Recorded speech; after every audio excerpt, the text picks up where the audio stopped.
கை கால்கள் மரத்து போவதற்கு எளிதான தீர்வு என்னென்னா, நம்ம உடல் உழைப்பு தான். உடல் உழைப்பதன் மூலமாக இதயத்தை வேகமாக துடிக்க வைக்க முடியும். இதயத்தை வேகமாக துடிக்க வைக்கிற அந்த அனுபவத்தை இதயத்திற்கு நாம் ஒரு 10 நிமிடமாவது தினமும் கொடுக்க வேண்டும். இதயம் வேகமாக துடிக்க வேண்டும். அது எப்போதெல்லாம் துடிக்கிறது? வேகமாக ஓடும்போது. ஒரு 10 நிமிடம் ஓடினால் அந்த இதயம் ஒரு 10 நிமிடம் வேகமாக துடிக்கிறது. இதயத்திற்கு உடற்பயிற்சி என்பது என்னவெனில், அது வேகமாக துடிப்பது தான். நம்ம கால்களுக்கு பயிற்சி கொடுக்கறது எப்படி? நம்ம வேகமாக நடந்தால் அது நம்ம கால்களுக்கு பயிற்சி, வேகமாக ஓடினால் அது நம்ம கால்களுக்கு பயிற்சி, உடம்புக்கும் பயிற்சி. ஆக உடம்புக்குள்ளே தான் அந்த இதயம் இருக்குது. இதயத்துக்கு நாம் பயிற்சி கொடுக்கணும்.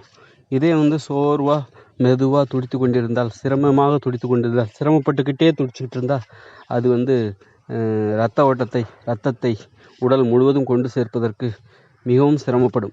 அதன் மூலமாக என்னன்னா கை விரல்கள்லாம் மரத்து போகுது. அப்போது இந்த பிரச்சனையிலேருந்து நம்ம விடுபடணும்னா, உடல் உழைப்பின் மூலம் இதயத்தை வேகமாக துடிக்க வைக்க வேண்டும். எந்தெந்த வகையிலெல்லாம் நம் இதயத்தை வேகமாக துடிக்க வைக்க முடியுமோ அந்தந்த உடல் உழைப்புகளை எல்லாம் நாம் ஆர்வமுடன் செய்ய வேண்டும். தினமும் ஒரு 10 நிமிடம் நாம் இதயம் வேகமாக துடிக்க செய்ய வேண்டும். நம் இதயத்தை வேகமாக துடிக்க செய்ய நாம் இதயத்தையே நேரடியாக நாம் வேகமாக துடிக்க செய்ய வைக்க முடியாது. வேகமாக ஓடினால் நம் இதயம் வேகமாக துடிக்கும். வேகமாக உடல் உழைப்பில் ஈடுபட்டால், அல்லது உடல் உழைப்பில் ஈடுபட்டாலே நம் இதயம் வேகமாக துடிக்கும். மெதுவாக ஓடினாலே நமது இதயம் வேகமாக துடிக்கும்.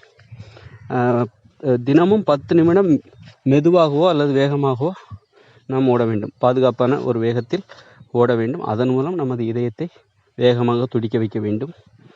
அதன் மூலம் இதயம் புத்துணர்ச்சியுடன் அன்றைய தினம் முழுவதும் செயல்படும். ஒரு தினத்தில் எப்பொழுதெல்லாம் நமது இதயத்தை வேகமாக துடிப்பதற்கு வைக்க முடியுமோ அப்பொழுதெல்லாம் நாம் நமது இதயத்தை வேகமாக துடிக்க வைக்க வேண்டும். ஏதாவது உடல் உழைப்பின் மூலமாக, வேகமாக ஓடுவதன் மூலமாகவோ. ஒரு கடைக்கு செல்கிறீர்கள். அந்த கடைக்கு செல்வதற்கு நடந்து சென்றால் 5 நிமிடம், ஓடி சென்றால் 2 நிமிடம் என்றால் அந்த 2 நிமிடம் ஓடி சென்று அந்த கடையில் நீங்கள் வாங்க விரும்புகிற ஒரு பொருளை வாங்கிவிட்டு மீண்டும் வீடு வந்து சேர வேண்டும். இதன் மூலம் 2 நிமிடம் நமது இதயத்தை வேகமாக துடிக்க வைக்க முடியும். இப்படி வாய்ப்பு கிடைக்கும் போதெல்லாம் நமது இதயத்தை வேகமாக துடிக்க வைப்பதற்கான உடல் உழைப்புகளில் நாம் ஈடுபட வேண்டும். அதன் மூலம் நம் கைகால் விரல்கள் மரத்து போவதை முற்றிலுமாக நிறுத்த முடியும். இதற்காக மருந்துகளை வாங்கி சாப்பிட்டு கொண்டுகிற முயற்சிகளை ஈடுபடலாம், தவறில்லை. அத்துடன் இந்த உடல் உழைப்பை சேர்த்து கொள்ளுங்கள். வெறும் மருந்துகள் மூலமாக மட்டும் எல்லாவற்றையும் சாதித்து விட முடியும், உடல் ஆரோக்கியத்தை சாதித்து விட முடியும், நிறைவேற்றி கொள்ள முடியும் என்கிற கற்பனையை ஒரு சோம்பேறித்தனமான கற்பனை. மருந்தையும் சேர்த்து கொள்ளுங்கள், உடல் உழைப்பையும் சேர்த்து கொள்ளுங்கள்.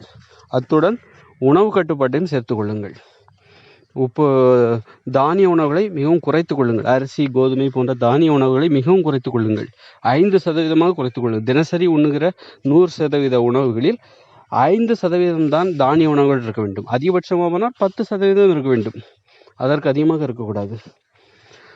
மற்ற உணவுகள் எல்லாம் காய்கறிகள், கடலைகள், நிலக்கடலை, வேர்க்கடலை, பாதாம், பிஸ்தா, முந்திரி, அப்புறம் திராட்சை பழம், கொய்யாப்பழம், பப்பாளி பழம்,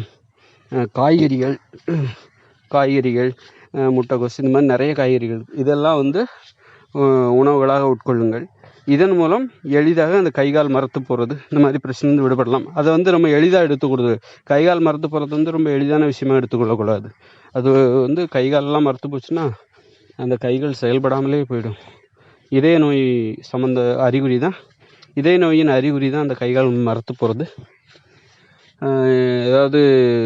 ஏதாவது இதயம் சம்பந்தமான ஏதாவது பெரிய பிரச்சனை ஏற்படுவதற்கான ஒரு அறிகுறி தான் அந்த கைகால்கள் மரத்து போகுது. அதனால் மிகப்பெரிய பிரச்சனை நமது இதயம் தொடர்பாக நமக்கு நிகழாமல் இருப்பதற்கு முன்கூட்டியே வருமுன் காப்போம் என்கிற விழிப்புணர்வை அடிப்படையாக கொண்டு நாம் உடல் உழைப்பில் ஈடுபட்டு, உணவு கட்டுப்பாட்டை கடைபிடித்து உடல் உழைப்பில் ஈடுபட்டு, அதன் மூலம் கைகால்கள் மரத்து போகிற பிரச்சனையிலிருந்து நாம் நம்மை காப்பாற்றிக் கொள்ள வேண்டும்.